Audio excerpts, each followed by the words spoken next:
ഈ തലമുറക്ക് കാണിച്ചു കൊടുക്കാൻ പറ്റുന്ന ഇവിടെ സമയം 4:30 പുലർച്ചെ. ഇത് നാട്ടിൻ പുറത്തൊക്കെ ഇത്തരം കാഴ്ചകൾ കാണാൻ പറ്റും. പുതിയ തലമുറ കാണിച്ചു കൊടുക്കാം. പാറ്റ പൊടിയാണെന്ന് പറയും നാട്ടിൻ പുറത്ത്. സമയം 4:30. നമ്മുടെ ജിമ്മി സെക്യൂരിറ്റി അതിനെ സൈസാക്കിക്കൊണ്ടിരിക്കുന്നുണ്ട്.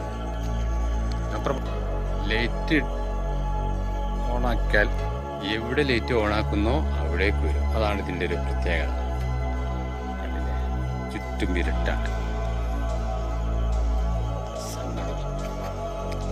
അപ്പം ഞാൻ വീട്ടിൽ നിന്ന് അവിടുന്ന് ലൈറ്റ് ഓഫാക്കിയപ്പോൾ എല്ലാം കൂടി ഇങ്ങോട്ട് വന്നു. ഗ്രാമപ്രദേശത്തുള്ള പ്രത്യേക കാഴ്ചയാണ്. പുതിയ തലമുറക്ക് കാണിച്ചു കൊടുക്കാൻ പറ്റിയൊരു കാഴ്ച. പുതിയ തലമുറ എന്താണ് പാറ്റ എന്ന് വെച്ചാൽ ഇതന്നെ പാറ്റ കണ്ടില്ലേ, ആയിരക്കണക്കിന്